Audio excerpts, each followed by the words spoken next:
Hi, welcome. Thanks for joining us today. Kicking off a brand new season, brand new episode of our friends at NCFE, Learning for a Changing World. This is the Missing Million, which is an incredibly timely topic to be kicking off with episode 1. My name's Gavin O'Meara, CEO and founder of FE News, and I'm joined by Michael Lemin, Head of Policy and Strategy at NCFE. And co-host for I don't know how many episodes now, Michael. We've done absolutely stacks of these. It's been absolutely great. So today is looking at Missing Million. So if you haven't picked up on the rhetoric around that, we're going to be looking at youth employment, youth engagement, and NEETs. We had the recent 1 million announcement on NEET numbers, which is a moral issue around the whole sort of missed opportunity and missed potential for 1 million people. But the cost to the UK is actually, according to the Melbourne Review, is £125 billion a year, which is like an awful lot of money. And if people were to then be in work, then that would be 38 billion return. So it's a massive issue for all of the country, not just us in the world of education, skills and employability. We've got an incredibly cool set of guests going to be joining us. We've got Lauren from Youth Employment UK, we've got James Gordon from Edge Foundation. We did the recent Breaking Barriers collective with Edge. So really, really cool show today. But Michael, just sort of kicking off and sort of setting the scene, what were your sort of, I mean, it was a 217-page report, so we could be here for like about 4 days talking about it. But just really quick, any sort of interesting takeaways for you from the Melbourne interim review that came out the other day? Yeah, so I mean, first of all, it seemed to be published alongside a sea of other reports. You know, you saw a lot of organisations publish and actually some really, really great reports there. I would particularly call attention to the Policy Connect report, which Alison Huang authored.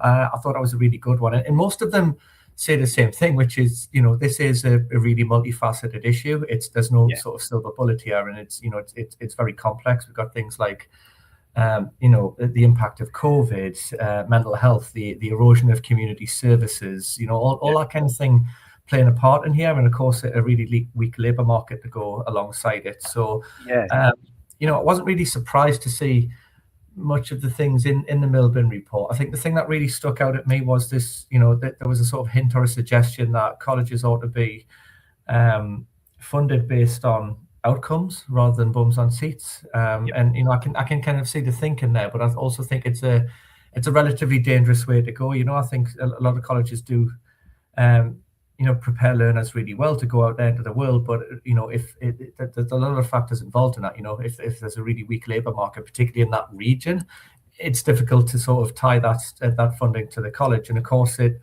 could also create a disincentive.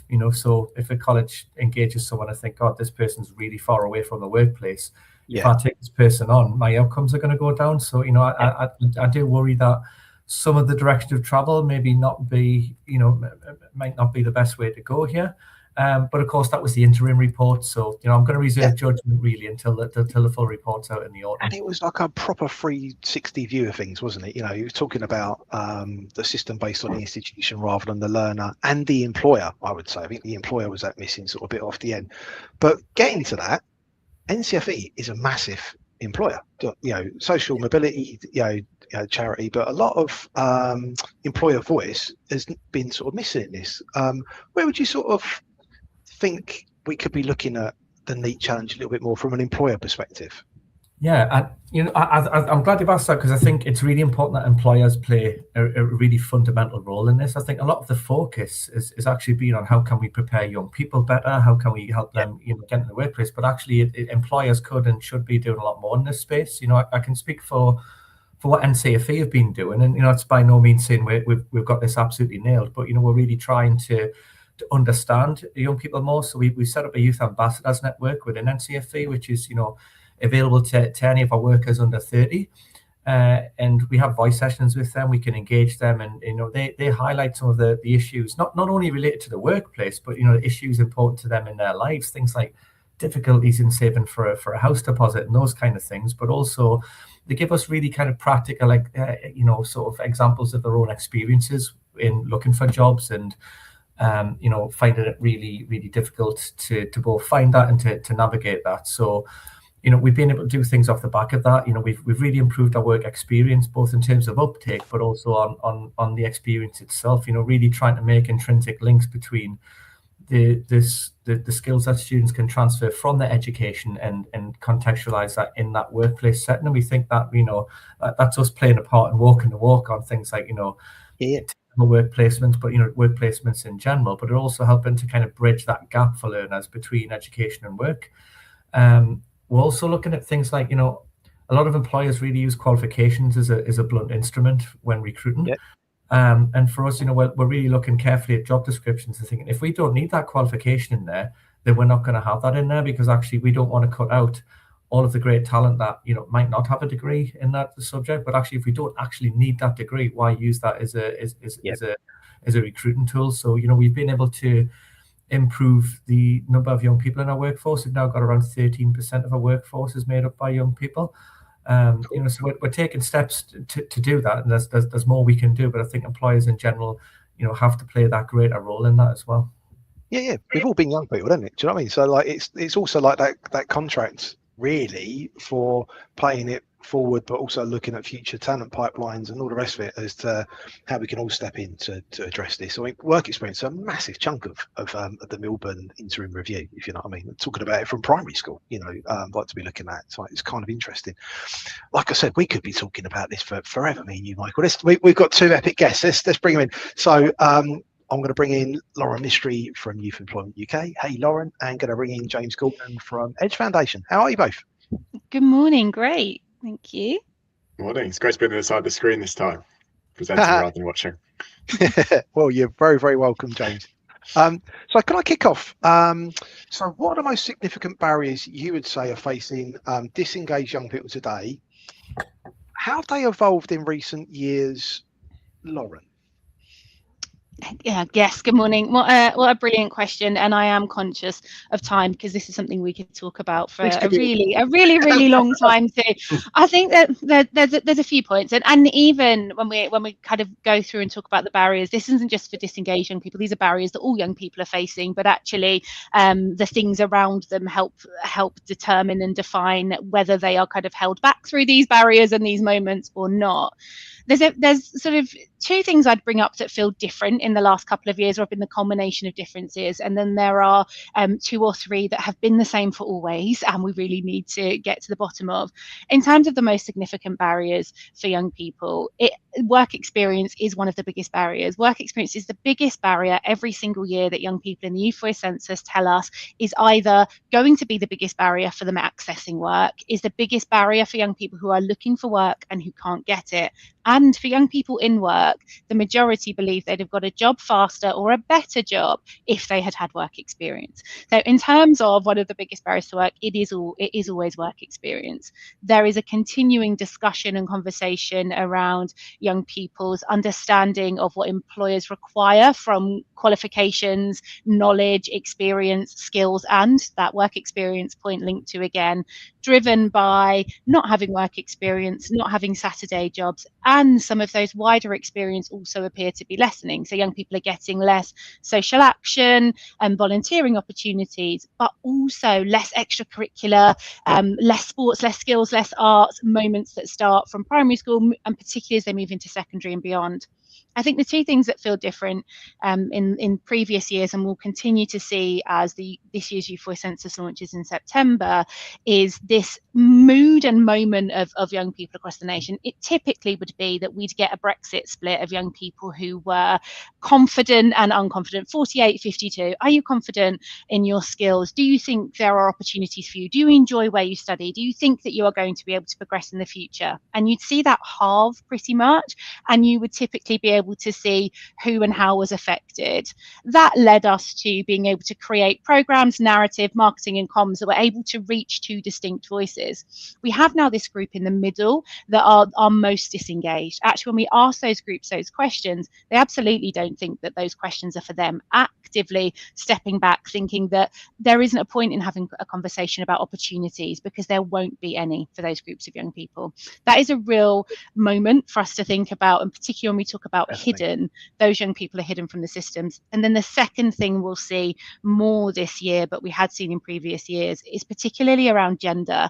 Our old narratives of how we think young women in particular experience education, further learning and work is massively different. We would expect their confidence to start low and grow high. It's completely different. Our young men, we would typically see an over-exaggerated confidence within our learning environments and opportunities for the future, and that's massively diminished too. We have really seen how differences and the wider sector, wider narratives and wider conversations are really impacting how our genders are thinking and feeling about opportunities and their futures. Yeah, you've seen that in the ONS figures as well around the differences that are happening with young men actually. What's going on? It's kind of interesting. Really interesting you're saying around work experience, and I think it's the whole thing around a lot of people it's been a big narrative come from M&S, didn't it, around the death of the Saturday job, and sort of giving that a real sort of turn of phrase. But it's true, that was I was there's a Ronnie now, isn't there? So a risk of NEET indicator. I'd have been like flashing on the Ronnie when I was younger. Like, it's like Same. what's interesting is work experience is what gave me my start, and stuff, and that's what was a massive one for me. James, what do you see as some of those significant barriers facing disengaged young people, and how's that evolved a bit over recent years? Because things have changed, Thanks, Gavin. Yeah, it's a really important question, and I think Lauren touched on some really interesting points there. A couple of bits, obviously, leaving aside kind of the cyclical challenges that Michael mentioned earlier, like the weakness in the labour market, for example, and the availability of those employment opportunities. I think there's a few things in terms of the institutional barriers we should be looking at. So primarily looking at our learning pathways. One thing that stood out for me in the Milburn report was this kind of conceptualization of I think Rob Halfon, the former skills minister, likes to describe it as a ladder of opportunity, these rungs that young people progress up over a lifetime. It doesn't have to be an immediate leap up that. And I think in that respect, thinking about some of perhaps the kind of more entry-level vocational TASER programs that are available to young people that we've seen drop off in recent years. We're doing Edge Foundation supporting a bit of research at the moment around the pre-apprenticeship system. And that's looking at traineeships, for example, that stops effectively around 2023. And they can be really important in terms of supporting young people outside that typical September start cycle in further education, for example. Doesn't always align with when a young people falls out of education, employment or training. So having those flexible options is really important to supporting those kind of more disengaged young people. I think something we've also explored in the past is around that kind of timely and accurate data on dropouts, which can really hinder that early intervention. So there is this systemic challenge around schools are obviously required to report when a student kind of drops out, but there can often be a delay in that, and there's no equivalent requirement on colleges effectively. So young people just end up being lost in the system. Our Breaking Barriers Collective, there was a lot of discussion. We had a DFE official there and a DWP official as well, who said just how hard it is to reach these people, because something like a third of that million NEETs are effectively those hidden NEETs, who it's so hard to reach. And that's a key barrier when you can't even reach them with those support services. How on earth are we going to get them back into high quality employment, educational training?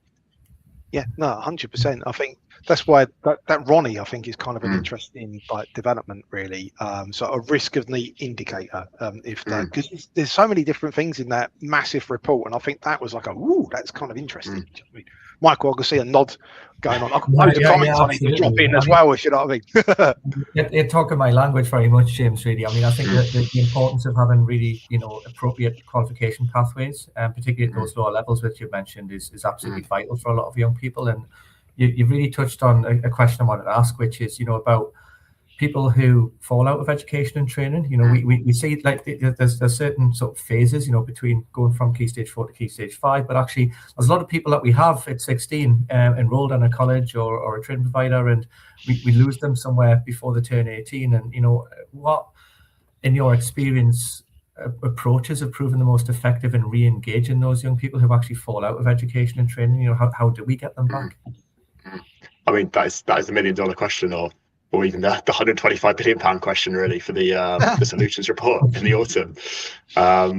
everyone wants to answer. And I suppose something we've been thinking about a lot, Edge, is the role of a young person really having a kind of trusted adult or mentor.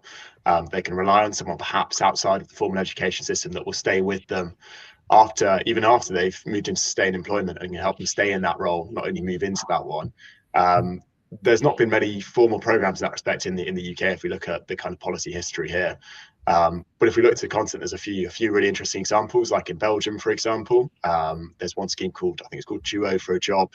It translates as, don't ask me to say it in Flemish, but it effectively pairs young job seekers with experienced professionals who are over 50 and have a breadth of experience in a relevant sector. And there's been some evaluation on that that's shown it to have a really positive effect in terms of the likelihood of that young job seeker to move into a role, to have that more kind of pastoral support outside of the workplace and the formal education training system. And I think that was something that's highlighted by the Milburn Review in terms of the fact that young people really value those consistent relationships and personalised support. I know it's a point that's made through the careers guidance system in school, but there's no reason why we shouldn't have that beyond the formal education system. Yeah, that's a really good point. Someone's also agreeing as well on LinkedIn as well, James, around instead of just keep doing constant reports, there's been a lot on there, and it's also Milburn talks about the layers that we've done is around having that practical support. So yeah, really good example of the Flemish system. Sorry, just bouncing in. Oh, good. Can I ask Lauren the same question? I mean, I'm sure you've got your own views on that as well, Lauren. How do we re-engage people who've fallen out? Yeah, absolutely. Would echo what James had said about trusted adults. So this year's Youth Voice Census will tell us that 69% of young people feel they have no one to talk to some or all of the time, and 65% are lonely some or all of the time too. Actually, when young people, when we ask them what would help them, what would support them, what do they really need, it is someone to talk to. We can talk about digital technology, we can talk about an online generation, we can also talk about AI, which we appear to do every single day, but actually what young people need is somebody to talk to that can help and explore different ways and different kind of moments, something that feels personal to them. We have for so long, we spout the narrative that you can't be it if you can't see it. Actually, we have so moved beyond that now. Young people can see so much, and actually that's a part of the problem. Young people can see what appears and perceives to be lots of other young people or lots of other people having a really brilliant life, and it feels really different. It feels really personal that it's not for them. For them to want to re-engage, they have to believe that they can do it, and there's a real role in a trusted adult being able to help and support them. I think there's also something to be said for more flexibility, which we should see through things like the Youth Guarantee in local areas. I support the Bedford College Group on one of their curriculum reviews. They have a brilliant reset program. So for young people as they start college, if it's not working out for them, there is somewhere that they can go and be and have learning, training. They've made that decision in a time of real stress and crisis for them as to what course they were going to do if they were going to start an apprenticeship, and it doesn't work out. There is another safe route that keeps them in college, that's funded for by the college, which we can argue about whether it should be or not, and it is a brilliant place. We also support the Cambridgeshire and Peterborough Youth Guarantee, actually centering it in people, having people in and around those young people that can help support and have conversations.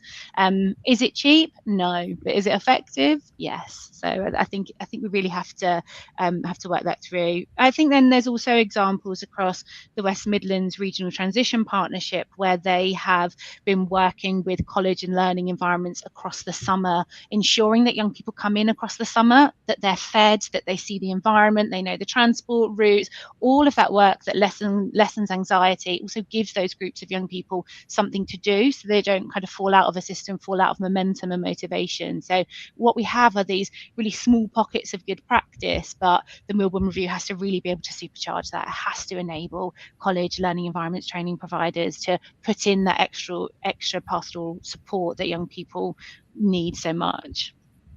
It's a really good point about what you're saying around Bedford as well, Lauren, around that's not funded. So backing up what Michael said earlier, if you know what I mean, of just doing the right thing. It's interesting. There's been a bit more light shone on the Dutch system than in the Netherlands system.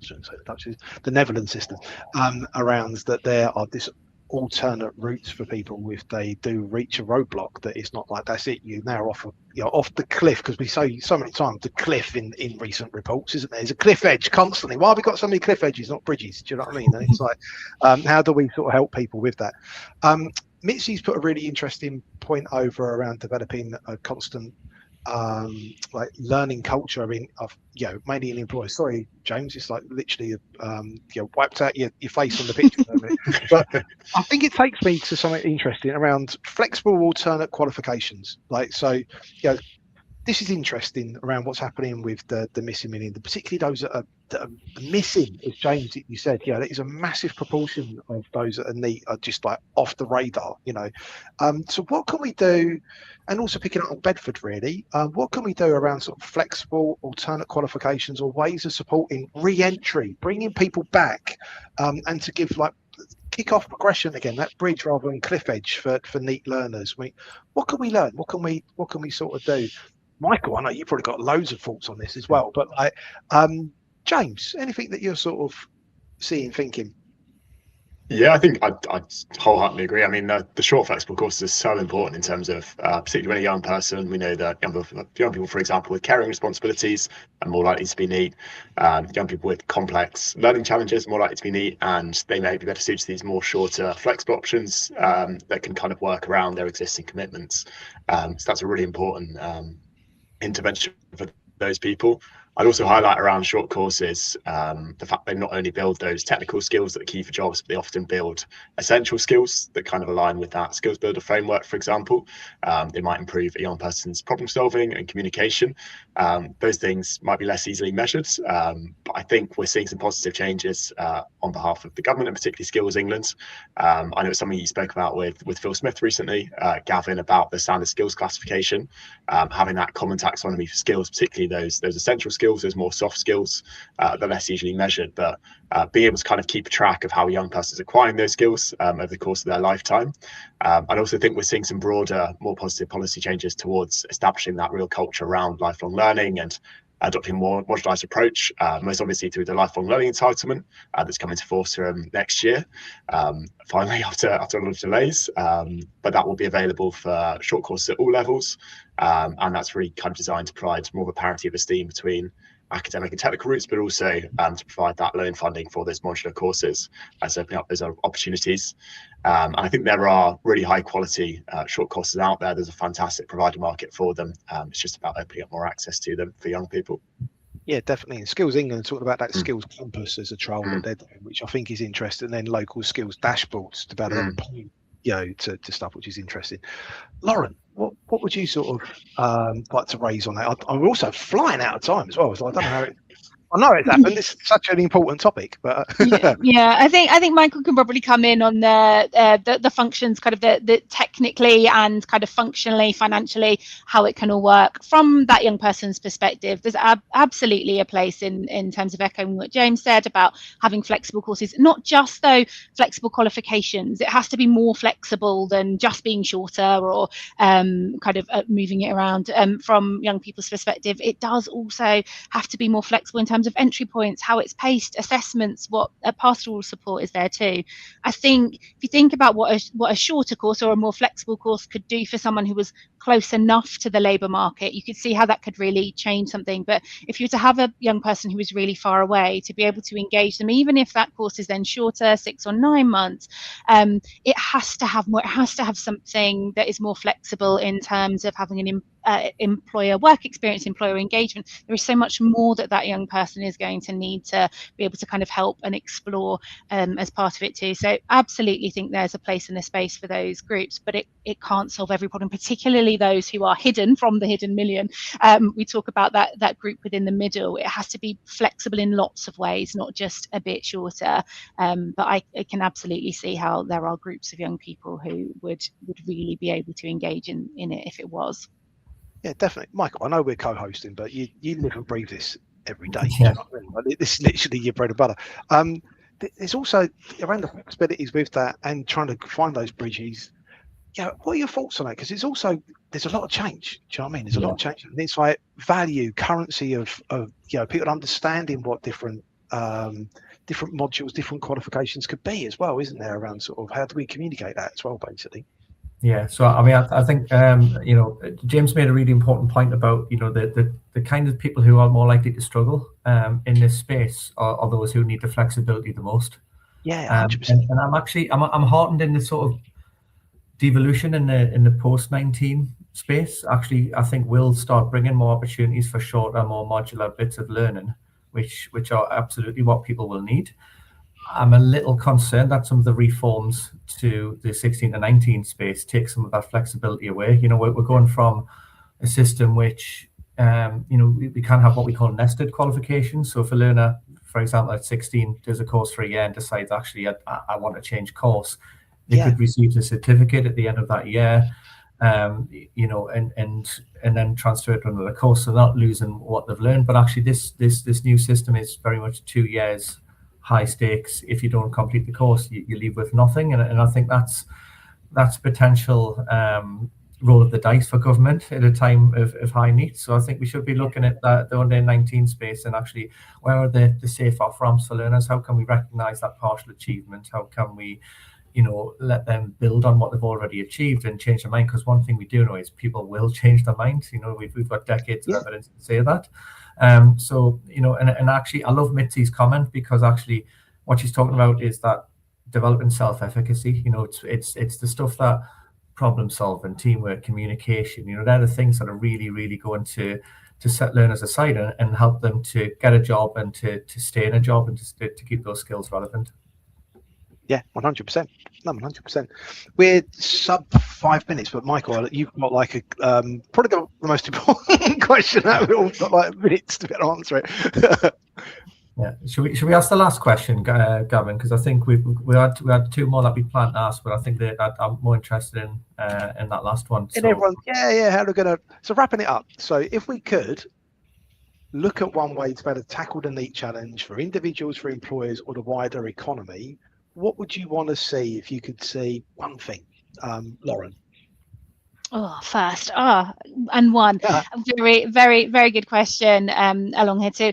What I'd want to see, and I promise it's not a cheat, is that we really consider where these young people are landing and that they're good quality landing. One of the things that has concerned me, I suppose, since the diagnostic review came out, is the amount of employers that haven't quite heard of this yet, which is unbelievable across our sector because we're talking about it every single day since. But these young people, these groups are going to enter our workplaces, our training providers, and our kind of college systems. We have to make sure that those people are ready, prepared, supported to engage within this role, and that should really put young people at the heart and centre of it. But if we can really think about how we can ensure good quality landings for these groups of young people, it means we should sustain those outcomes. Yeah, 100%. James.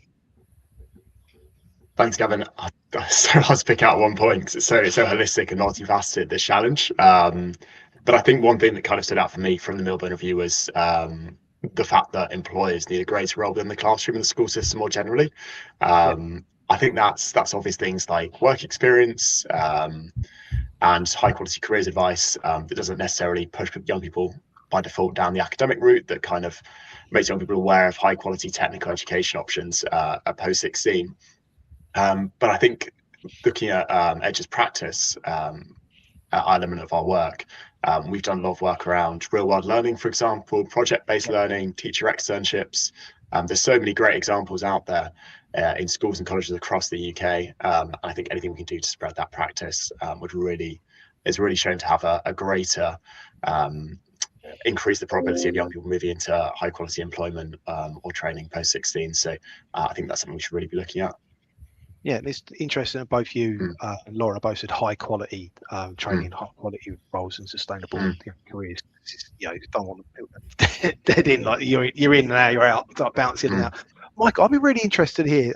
What would you want to see as one point for individual employers or wider economy? So I'm going to go a bit wild card.